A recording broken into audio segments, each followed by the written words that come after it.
Hello and welcome viewers. दोस्तों, क्या आप लेह लद्दाख जाने के लिए मनाली लेह हाईवे से रोड ट्रिप का प्लान कर रहे हैं और कंफ्यूज्ड हैं कि ट्रिप का रूट और आइटिनरी यानी यात्रा कार्यक्रम क्या होना चाहिए? तो दोस्तों, लद्दाख सीरीज के इस एपिसोड में हम आपको बताएंगे मोस्ट पॉपुलर परफेक्ट रूट और रोड ट्रिप आइटिनरी, जिसको हजारों ट्रेवलर्स पिछले एक डिकेड यानी एक दशक से फॉलो करते आ रहे हैं, जिसमें हम भी शामिल हैं। इसके साथ हम आपको मनाली लेह हाईवे में फ्यूल अवेलेबिलिटी यानी पेट्रोल पंप्स की जानकारी, mechanics availability, road conditions, night stay यानी अकोमोडेशन के options, mobile connectivity, electricity availability, ATM facility, medical facility की जानकारी भी देंगे। Manali Leh highway road trip की मोस्ट परफेक्ट रूट और आइटिनरी की डिटेल्ड प्रैक्टिकल इंफॉर्मेशन आज के इस वीडियो में। So watch this video till the end. दोस्तों, मैं हूं सुनील और आप देख रहे हैं आपका अपना फेवरेट चैनल चेकिंग। दोस्तों, यदि आप चैनल में नए हैं तो चैनल को सब्सक्राइब कीजिए और हमें सपोर्ट कीजिए।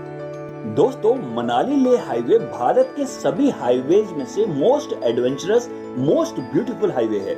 मनाली लेह हाईवे की लंबाई 474 किलोमीटर है।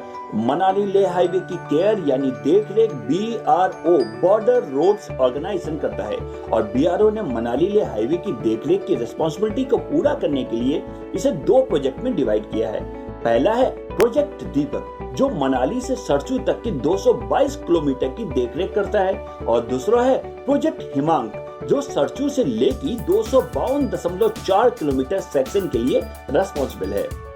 दोस्तों, मनाली लेह हाईवे से ट्रेवल करने के लिए बेस्ट टाइम जून से सितंबर के बीच ही रहता है, क्योंकि दोस्तों जून से सितंबर के बीच ही मनाली लेह हाईवे ओपन रहता है। यानी कि दोस्तों, रोहतांग पास जून से सितंबर के बीच में ओपन हो जाता है, यानी कि खुल जाता है। दोस्तों, मनाली का एल्टीट्यूड यानी समुद्र तल से ऊंचाई 1950 मीटर है। मनाली लेह हाईवे में मनाली साइड से ट्रेवल करते हुए हम सबसे पहले गुलाबा पहुंचते हैं, जो मनाली से 20 किलोमीटर की दूरी पर है। मनाली से गुलाबा के बीच हमें पलचन, कोठी जैसे सुंदर सुंदर छोटे गांव भी मिलते हैं। गुलाबा में आपको खाने के लिए ढाबे तो मिल जाएंगे, लेकिन स्टे करने के ऑप्शंस यहाँ नहीं मिलेंगे। जब सर्दियों में रोहतांग पास बंद हो जाता है तो गुलाबा ही स्नो पॉइंट बन जाता है, जहाँ लोग बर्फबारी को एंजॉय करते हैं। दोस्तों, फिर गुलाबा से 3 किलोमीटर आगे चलने के बाद आप पहुंच जाते हैं सोलंग वैली। सोलंग वैली की समुद्र तल से ऊंचाई 2590 मीटर है। सोलंग वैली स्नो वैली के नाम से भी फेमस है और यहाँ पर काफी विंटर एडवेंचर स्पोर्ट्स होते हैं। दोस्तों, सोलंग वैली मनाली लेह हाईवे से थोड़ा हटकर है। दोस्तों, सोलंग वैली से 37 किलोमीटर आगे चलने के बाद आप पहुंचेंगे मणि। मणि की समुद्र तल से ऊंचाई 3300 मीटर है। सर्दियों में रोहतांग पास बंद होने के कारण मणि ही हाईएस्ट स्नो पॉइंट हो जाता है। मणि में आपको खाने के लिए HPTDC के ढाबे मिल जाएंगे, लेकिन यहाँ स्टे करने का कोई ऑप्शंस नहीं मिलेगा। जो लोग मनाली लेह हाईवे में साइकिलिंग करके आते हैं, उनके लिए मणि ही कॉमन स्टॉपेज पॉइंट होता है, जहाँ पर साइकिलिस्ट अपने बनाए गए कैंप पर रात में रुकते हैं। दोस्तों, मणि से लगभग 9 किलोमीटर आगे चलने के बाद आप पहुंचेंगे रानी नाला। रानी नाला एक ग्लेशियर पॉइंट है। यहाँ पर 20 फीट से ज्यादा बर्फ रहती है। 12 महीनों में से 9 महीने यहाँ पर बर्फ देखने को मिल जाएगी। यदि आपने सुबह जल्दी ड्राइव शुरू नहीं की है तो आपको यहाँ पर काफी ट्रैफिक मिलेगा, जिसमें काफी टाइम वेस्ट हो जाता है। इसलिए आप सुबह मनाली से 5 बजे तक अपनी राइड शुरू कर दें, खासकर जून जुलाई के महीने में। और रोहतांग पास का सर्दर्न पोर्टल यानी दक्षिण की तरफ का आखिरी मेजर पॉइंट रानी नाला ही है। यहाँ पर आपको खाने और स्टे करने का कोई ऑप्शन नहीं मिलेगा। दोस्तों, रानी नाला से लगभग 5 किलोमीटर आगे चलने के बाद आप पहुंचेंगे रोहतांग पास। रोहतांग पास के समुद्र तल से ऊंचाई 3980 मीटर है और रोहतांग पास लाहौल और स्पीति से कुल्लू वैली को कनेक्ट करता है। रोहतांग पास नॉर्दर्न इंडिया यानी उत्तर भारत का हॉटेस्ट हिमालयन टूरिस्ट स्पॉट है। यहाँ मई और जून के महीने में काफी टूरिस्ट का रश और ट्रैफिक जाम हो जाता है, जिसको कंट्रोल करने के लिए रोहतांग पास परमिट को शुरू किया गया है, जिसमें लिमिटेड एंट्री ही मिलती है। हैवी स्नोफॉल के कारण रोहतांग पास 6 से अधिक महीनों के लिए बंद रहता है। रोहतांग पास पहुंचने तक काफी लोगों को एक्यूट माउंटेन सिकनेस की प्रॉब्लम हो जाती है, खासकर हेडेक यानी सिर दर्द की। मनाली लेह हाईवे में आने वाले 5 मेजर माउंटेन पासेस में रोहतांग पास पहला पास होता है जब आप मनाली साइड से आते हैं। यहाँ पर आपको खाने और स्टे करने का कोई ऑप्शन नहीं मिलेगा। दोस्तों, रोहतांग पास के लिए आपके पास परमिट होना जरूरी है। रोहतांग पास परमिट की डिटेल इंफॉर्मेशन बेस्ड एक वीडियो भी हमने बनाया है, जिसका लिंक आपको डिस्क्रिप्शन बॉक्स में मिल जाएगा। दोस्तों, रोहतांग पास से जब नार्दर्न पोर्टल की तरफ उतरना शुरू करेंगे, यानी कि रोहतांग से लगभग 15 किलोमीटर आगे चलने के बाद आप पहुंचेंगे ग्राम्फू। ग्राम्फू की समुद्र तल से ऊंचाई 3200 मीटर है।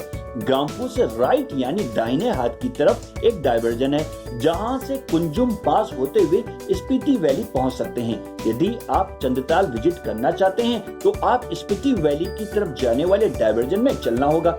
फिर आप पहुंचेंगे बताल विलेज और फिर वहां से सीधे चलने पर आप चंद्रताल पहुंच जाएंगे। ग्राम्फू में आपको ढाबे मिल जाएंगे, लेकिन स्टे करने का कोई ऑप्शन नहीं मिलेगा।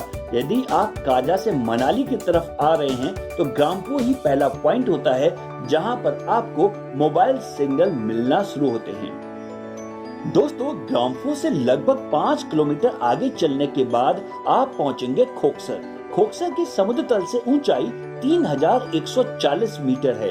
हिमाचल प्रदेश के लाहौल वैली का फर्स्ट सेटलमेंट खोकसर है। यहाँ पर आपको ढाबे मिल जाएंगे जहाँ पर आप खाना खा सकते हैं। यहाँ पर क्लीन वॉशरूम टॉयलेट भी है जहाँ आप फ्रेश हो सकते हैं। साथ में यहाँ पर PWD रेस्ट हाउस भी है जहाँ पर आप नाइट स्टे भी कर सकते हैं, लेकिन इसके लिए आपको एडवांस में बुकिंग कराना पड़ेगा। इसके अलावा आपको गांव में भी नाइट स्टे के ऑप्शंस मिल जाएंगे। यहाँ पर चंद्रा नदी भी बहती है। चंद्रा नदी के चारों ओर का अमेजिंग व्यूज को भी आप एंजॉय कर सकते हैं। खोकसर मनाली लेह हाईवे का मेजर ईटिंग पॉइंट है, खासकर तब जब आप मनाली से जिस्पा के लिए आते हैं और यहाँ पर नाइट स्टे करते हैं। दोस्तों, खोकसर से लगभग 14 किलोमीटर आगे चलने के बाद आप पहुंचेंगे सिस्सू। सिस्सू की समुद्र तल से ऊंचाई 3170 मीटर है। सिस्सू लाहौल वैली में चंद्रा नदी के दाहिने तरफ एक छोटा सा गांव है। यहाँ के अपोजिट साइड में आपको एक खूबसूरत वाटरफॉल भी देखने को मिलेगा। यहाँ पर PWD रेस्ट हाउस भी है जहाँ पर आप नाइट स्टे भी कर सकते हैं, लेकिन इसके लिए आपको एडवांस में बुकिंग कराना पड़ेगा। इसके अलावा आपको यहाँ नाइट स्टे के कई और ऑप्शंस भी मिल जाएंगे। यहाँ पर आपको ढाबे भी मिल जाएंगे। सिस्सू में प्राइमरी हेल्थ केयर भी है जहां बेसिक हेल्थ केयर फैसिलिटीज भी आपको मिल जाएगी। दोस्तों, सिस्सू से लगभग 22 किलोमीटर आगे चलने के बाद आप पहुंचेंगे टांडी। टांडी की समुद्र तल से ऊंचाई 2573 मीटर है। मनाली के बाद आपको टांडी में ही पेट्रोल पंप मिलेगा। इसके बाद आपको पेट्रोल पंप 365 किलोमीटर की दूरी पर कारू या लेह में मिलेगा। टांडी में चंद्रा और भागा नदी का संगम देखने को भी मिलेगा। संगम के बाद इसे चंद्रा भागा नदी कहते हैं।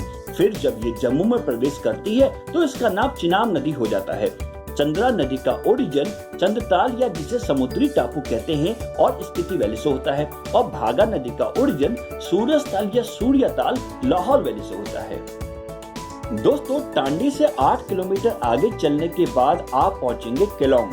केलोंग की समुद्र तल से ऊंचाई 3080 मीटर है। मनाली लेह हाईवे में केलोंग सबसे बड़ा टाउन है और यहाँ पर लाहौल वैली और स्पीति वैली का डिस्ट्रिक्ट एडमिनिस्ट्रेटिव हेडक्वार्टर भी है। केलोंग में ही HRTC और HPTDC बस का नाइट स्टॉप भी होता है। यहाँ पर आपको एकोमोडेशन के लिए काफी होटल्स, गेस्ट हाउसेस के ऑप्शंस भी मिल जाएंगे, जिसमें HPTDC hotel Chandrabhaga, circuit house, PWD rest house, tourist bungalow भी शामिल है। केलोंग में आपको इलेक्ट्रिसिटी पावर कनेक्शन की सुविधा भी मिल जाती है, जिससे आप अपने मोबाइल को यहाँ पर चार्ज कर सकते हैं। केलोंग में मोबाइल सिग्नल की कंडीशन बहुत बढ़िया है। यहाँ पर SBI के ATM भी आपको मिल जाएंगे। दोस्तों केलोंग से 20 किलोमीटर आगे चलने के बाद आप पहुंचेंगे जिस्पा। जिस्पा की समुद्र तल से ऊंचाई 3320 मीटर है। जिस्पा एक छोटा सा गांव है जो भागर नदी के किनारे बसा हुआ है। यदि आप मनाली साइड से आ रहे हैं तो जिस्पा नाइट स्टे के लिए बेस्ट ऑप्शन होता है। यहाँ पर आपको लिमिटेड एकोमोडेशन के ऑप्शंस मिलेंगे। जिस्पा में आपको कैंपिंग के लिए टेंट्स की फैसिलिटी भी मिल जाएगी। दोस्तों जिस्पा से 7 किलोमीटर आगे चलने के बाद आप पहुंचेंगे दारचा। दारचा की समुद्र तल से ऊंचाई 3360 मीटर है। दारचा एक छोटा सा गांव है। यहाँ पर चेक पॉइंट भी है जहाँ पर आपका नाम और गाड़ियों की डिटेल्स की एंट्री रजिस्टर की जाती है। झंस्कार वैली के पदम से शुरू होने वाली ट्रैक का एंड पॉइंट दारचा है। दारचा से भी आप ट्रैकिंग शुरू कर सकते हैं। यहाँ पर आपको ढाबे और स्टे करने के लिए टेंट के ऑप्शंस मिल जाएंगे, लेकिन यहाँ पर पावर कनेक्शन की सुविधा आपको नहीं मिलेगी। दारचा के बाद से ही पहाड़ों का रंग डार्क ब्राउन होने लगता है। दोस्तों दारचा के बाद आपको ऑक्सीजन की कमी फील होने लगेगी और आपको एल्टीट्यूड सिकनेस प्रॉब्लम हो सकती है। इसलिए शरीर में पानी की मात्रा को सही रखें और आप अपने साथ ORS डाइल्यूटेड और ग्लूकॉन डी भी जरूर रखें। दोस्तों दारचा से 13 किलोमीटर आगे चलने के बाद आप पहुंचेंगे दीपक ताल। दीपक ताल की समुद्र तल से ऊंचाई 3810 मीटर है। दीपक ताल एक कृत्रिम झील यानी मैन मेड लेक है। यहाँ पर आपको ढाबे मिल जाएंगे जहाँ आप ब्रेकफास्ट कर सकते हैं। दोस्तों दीपक ताल से 2 किलोमीटर आगे चलने के बाद आप पहुंचेंगे पैसियो। पैसियो की समुद्र तल से ऊंचाई 3811 मीटर है। यहाँ पर आरवी कैंप्स भी हैं। यहाँ से रोड की कंडीशन जिगजैग शेप में हो जाती है। दोस्तों पैसियो से 11 किलोमीटर आगे चलने के बाद आप पहुंचेंगे जिंगजिंग बार। जिंगजिंग बार की समुद्र तल से ऊंचाई 4270 मीटर है। जिंगजिंग बार एक छोटी सी जगह है जहां पर आपको 1-2 ढाबे मिल जाएंगे। यहां पर आपको आराम करने के लिए डोरमेंट्री बेड्स की सुविधा भी मिल जाती है। दोस्तों जिंगजिंग बार से 10 किलोमीटर आगे चलने के बाद आप पहुंचेंगे सूरजताल। सूरजताल की समुद्र तल से ऊंचाई 4883 मीटर है। सूरजताल को सूर्यताल भी कहते हैं। सूरजताल भारत की सेकेंड हाईएस्ट लेक और दुनिया की 21वें नंबर की हाईएस्ट लेक है। सूरजताल में पानी भागा रिवर से आता है और सर्दियों में ये पूरे तरीके से जम जाती है। दोस्तों सूरजताल से 8 किलोमीटर आगे चलने के बाद आप पहुंचेंगे बारालाचा। बारालाचा पास की समुद्र तल से ऊंचाई 4890 मीटर है। मनाली से लेह हाईवे में आने वाले 5 माउंटेन पासेस में से ये दूसरे नंबर का है। बारालाचा पास हिमाचल के लाहौल डिस्ट्रिक्ट और लद्दाख डिस्ट्रिक्ट को कनेक्ट करता है। यहाँ पर ढाबे और एकोमोडेशन की कोई सुविधा नहीं है। दोस्तों बारालाचा से 16 किलोमीटर आगे चलने के बाद आप पहुंचेंगे भरतपुर यानी किलिंग सराय या फिर कहें सरचू सराय। किलिंग सराय की समुद्र तल से ऊंचाई 4600 मीटर है। भरतपुर में आपको रोड साइड ढाबे या टेंट वाले एकोमोडेशन मिल जाएंगे। दोस्तों भरतपुर से 18 किलोमीटर आगे चलने के बाद आप पहुंचेंगे सरचू। सरचू की समुद्र तल से ऊंचाई 4290 मीटर है। सरचू में आपको टेंट वाले एकोमोडेशन के अच्छे ऑप्शंस मिल जाएंगे और सरचू नाइट हॉल्ट के लिए भी फेमस है, इसलिए आप यहां पर नाइट स्टे कर सकते हैं। यहां पर से हिमाचल प्रदेश स्टेट का बॉर्डर खत्म हो जाता है और लद्दाख का शुरू। सरचू में सेकेंड पुलिस चेक पॉइंट है जहां पर फिर से आपके नाम और गाड़ी की डिटेल्स को रजिस्टर किया जाता है। दोस्तों सरचू से 24 किलोमीटर आगे चलने के बाद आप पहुंचेंगे गाटा लूप्स। गाटा लूप्स की समुद्र तल से ऊंचाई 4190 मीटर है। यहाँ पर 21 लूप्स की एक सीरीज है जिसकी लंबाई लगभग 7 किलोमीटर है। यहाँ पर फूड, फ्यूल और एकोमोडेशन के कोई ऑप्शंस नहीं है। गाटा लूप्स में एक भूत की कहानी भी बड़ी फेमस है, जिस कहानी को हम आपको अपने दूसरे वीडियो में बताएंगे। दोस्तों गाटा लूप से 2 किलोमीटर आगे चलने के बाद आप पहुंचेंगे नाकीला। नाकीला की समुद्र तल से ऊंचाई 4740 मीटर है। मनाली से लेह हाईवे में आने वाले 5 माउंटेन पासेस में से ये तीसरे नंबर का पास है। यहाँ पर फूड, फ्यूल और एकोमोडेशन के कोई ऑप्शंस आपको नहीं मिलेंगे। ये एक डेजर्ट यानी रेगिस्तान वाला एरिया है। दोस्तों नाकिला से 28 किलोमीटर आगे चलने के बाद आप पहुंचेंगे लाचुंगला पास। लाचुंगला की समुद्र तल से ऊंचाई लगभग 5080 मीटर है। मनाली टू लेह हाईवे में आने वाले 5 माउंटेन पासेस में से ये चौथे नंबर का पास है और मनाली टू लेह हाईवे का सेकेंड हाईएस्ट पास। मनाली से लेह हाईवे की जर्नी में आप पहली बार 5000 मीटर यानी 16000 फीट पर रहेंगे। यहाँ पर फूड, फ्यूल और एकोमोडेशन के कोई ऑप्शंस आपको नहीं मिलेंगे। दोस्तों लाचुंगला से 27 किलोमीटर आगे चलने के बाद आप पहुंचेंगे पांग। पांग की समुद्र तल से ऊंचाई 4600 मीटर है। यहाँ पर आपको टेंट वाले एकोमोडेशन और ढाबे की सुविधा मिल जाएगी। यहाँ पर आप हैं। यहाँ पर ढाबे में अटैच्ड बाथरूम भी रहता है। यहाँ पर आर्मी कैंप्स भी हैं, जहाँ से आप इमरजेंसी की कंडीशन में कॉल भी कर सकते हैं। दोस्तों पांग से 21 किलोमीटर आगे चलने के बाद आप पहुंचेंगे मोडी प्लेन्स। मोडी प्लेन्स की समुद्र तल से ऊंचाई 4730 मीटर है। यहाँ पर से बीआरओ द्वारा बनाई गई टर्मेक रोड भी शुरू होती है, जिसमें आप 60 किलोमीटर प्रति घंटे की स्पीड से गाड़ी चला सकते हैं। दोस्तों मोरी प्लेन से 20 किलोमीटर आगे चलने के बाद आप पहुंचेंगे देवरिंग। देवरिंग की समुद्र तल से ऊंचाई 4835 मीटर है। देवरिंग से ही रोड का डाइवर्जन होता है, जहां पर से सोकर और सो मोररी लेक मनाली लेह हाईवे से कनेक्ट होती है। दोस्तों देवरिंग से 19 किलोमीटर आगे चलने के बाद आप पहुंचेंगे तांगलांग पास। तांगलांग की समुद्र तल से ऊंचाई 5328 मीटर है और ये मनाली लेह हाईवे का आखिरी पास है। ऐसा क्लेम किया जाता है कि ये वर्ल्ड की second highest motorable pass road है, लेकिन ऐसा दावा गलत है। यहाँ पर काफी ठंडी हवाएं चलती हैं और ऑक्सीजन लेवल भी काफी कम हो जाता है। दोस्तों तांगलांग पास से 29 किलोमीटर आगे चलने के बाद आप पहुंचेंगे रुमसे।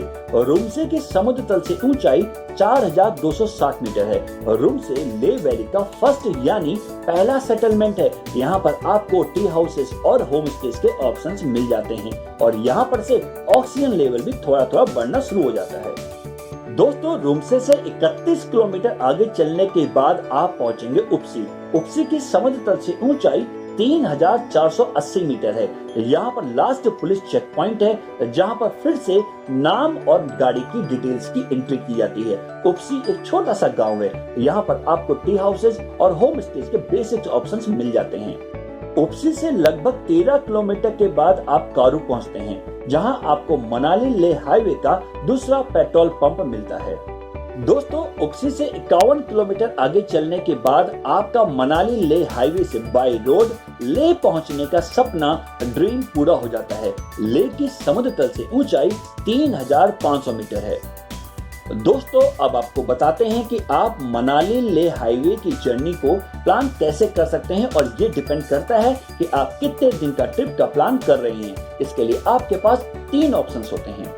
दोस्तों पहला ऑप्शन है 2 day journey on Manali Leh highway. 2 दिन की मनाली लेह हाईवे की जर्नी को आप 2 तरह से प्लान कर सकते हैं। पहला प्लान है डे 1 में यानी पहले दिन आप मनाली से केलोंग या फिर जिस्पा तक ट्रेवल करें, फिर केलोंग या जिस्पा पर नाइट स्टे करें और डे 2 में आप केलोंग या फिर जिस्पा से लेह तक का ट्रेवल कर सकते हैं। दूसरा प्लान है डे 1 में मनाली से सरचू या पेंग तक का ट्रेवल करें, फिर सरचू या पेंग पर नाइट स्टे करें और डे 2 में सरचू या पेंग से लेह तक का ट्रेवल। दोस्तों दूसरा ऑप्शन है 3 day journey on Manali Leh highway. 3 दिन की मनाली लेह हाईवे की जर्नी के प्लान में आप डे 1 में मनाली से केलोंग या फिर जिस्पा तक ट्रेवल करेंगे, फिर केलोंग या जिस्पा में नाइट स्टे। डे 2 में आप केलोंग या जिस्पा से सरचू या पेंग तक का ट्रेवल करेंगे और नाइट स्टे आप सरचू या पेंग में कर सकते हैं और डे 3 में आप सरचू या पेंग से लेह तक का ट्रेवल करेंगे। दोस्तों तीसरा ऑप्शन है 1 day journey on Manali Leh highway. एक दिन में मनाली लेह हाईवे जर्नी के लिए आपको 15 से 16 घंटे की ड्राइव करनी पड़ेगी। सिंगल डे में आप 1900 मीटर से 5000 मीटर से अधिक एल्टीट्यूड को ट्रेवल करेंगे और ऐसे में एक्यूट माउंटेन सिकनेस होने के चांसेस बढ़ जाते हैं, क्योंकि दोस्तों आपकी बॉडी सही तरीके से एक्लिमेटाइज यानी मौसम के अनुकूल नहीं हो पाती है। दोस्तों अब आपको हम मनाली लेह हाईवे की रूट कंडीशंस यानी रोड की कंडीशंस के बारे में बताते हैं। मनाली से रोहतांग पास रोड की कंडीशन एवरेज है और रोहतांग से खोखसर रोड की कंडीशंस बैड स्लसी यानी खराब है। खोकसर से सिसु रोड की कंडीशन एवरेज है। सिसु से केलोंग रोड की कंडीशन वेरी गुड, बहुत बढ़िया है। केलोंग से जिस्पा रोड की कंडीशन गुड, बढ़िया है। जिस्पा से जिंगजिंगबार रोड की कंडीशन गुड, बढ़िया है। जिंगजिंगबार से बड़ा लाचा पास रोड की कंडीशन गुड, बढ़िया है। बड़ा लाचा से सरचू रोड की कंडीशन बैड, डर्ट ट्रैक यानी खराब है। सरचू से पेंग रोड की condition bad, bumpy, dirt track वाली है यानी खराब है। पेंग से मोरी प्लेन्स रोड की कंडीशंस गुड, बैड, बम्पी यानी कहीं अच्छी कहीं खराब है। मोरी प्लेन से तांगलांगला पास रोड की कंडीशंस बढ़िया है। तांगलांग पास से रूमसे रोड की कंडीशन बहुत बढ़िया है और रूमसे से ले रोड की कंडीशंस वेरी गुड, बहुत बढ़िया है। दोस्तों, मनाली लेह हाईवे में स्टे यानी एकोमोडेशन के ऑप्शंस आपको खोकसर, सिसु, केलोंग, जिस्पा, दारचा, भरतपुर, सरचू, पांग, रूमसे और उप्सी में मिलेंगे। दोस्तों, मनाली लेह हाईवे में आपको सिर्फ तांडी और कारू में ही फ्यूल मिलेगा और इमरजेंसी की कंडीशन में आप सरचू और पांग के ढाबे से फ्यूल का अरेंजमेंट कर सकते हैं। दोस्तों, मनाली लेह हाईवे में आपको मैकेनिक्स की फैसिलिटी खोकसर, तांडी, केलोंग, दारचा, सरचू, पांग और उप्सी में मिल सकती है। दोस्तों, मनाली लेह हाईवे में आपको एटीएम की फैसिलिटी मनाली, केलोंग और लेह में ही मिलेगी। दोस्तों, मनाली लेह हाईवे में आपको इलेक्ट्रिसिटी की फैसिलिटी यानी जहां आप मोबाइल को चार्ज कर सकते हैं वो है खोकसर, सिस्सू, केलोंग, जिस्पा, दारचा और उप्सी। दोस्तों, मनाली लेह हाईवे में आपको मेडिकल फैसिलिटी सिस्सू, केलोंग और सरचू पेंग के आर्मी कैंप्स में मिल जाएगी। दोस्तों, मनाली लेह हाईवे में मोबाइल कनेक्टिविटी की बात करें तो बीएसएनएल का नेटवर्क बाकी नेटवर्क से काफी अच्छा काम करता है। एयरटेल का नेटवर्क मनाली से केलोंग और फिर उप्सी से लेह के बीच और जियो का नेटवर्क मनाली से केलोंग और लेह में काफी अच्छा काम करता है। और जैसा कि आप जानते हैं कि लेह लद्दाख में अदर स्टेट के प्रीपेड सिम काम नहीं करते हैं। दोस्तों, मनाली लेह हाईवे में ट्रेवल करने के लिए प्रेफर्ड व्हीकल्स के बारे में बताते हैं। स्मॉल कार्स मोस्टली मैनेजेबल है यानी थोड़ी कठिनाइयों के साथ आप छोटी गाड़ी को मैनेज कर सकते हैं। High GC SUVs completely manageable यानी आराम से आप एसयूवी जैसी गाड़ी को मैनेज कर सकते हैं। रॉयल इनफील्ड और रॉयल इनफील्ड से सिमिलर जो बाइक्स होती हैं वो कंप्लीटली मैनेजेबल है, आराम से आप मैनेज कर सकते हैं। स्कूटी और 100 सीसी बाइक मोस्टली मैनेजेबल है यानी थोड़ी कठिनाइयों के साथ आप 100 सीसी की स्कूटी या बाइक्स को मैनेज कर सकते हैं। बाइसाइकिल राइड आप चाहे तो कर सकते हैं। तो दोस्तों, अगर आप लेह लद्दाख का रोड ट्रिप का प्लान मनाली लेह हाईवे से कर रहे हैं तो यही आशा करते हैं कि ये प्रैक्टिकल डिटेल इंफॉर्मेशन आपके लिए काफी हेल्पफुल होगी। इसके अलावा आपको कोई डाउट है या आपके मन में कुछ सवाल है तो आप हमसे कमेंट सेक्शन में कमेंट करके पूछ सकते हैं। ऐसे ही इंटरटेनिंग और इंफॉर्मेटिव वीडियोस को देखना चाहते हैं तो हमारे चैनल को कीजिए सब्सक्राइब, साथ में बेल आइकन दबाने के साथ ऑल नोटिफिकेशन पर क्लिक जरूर करें।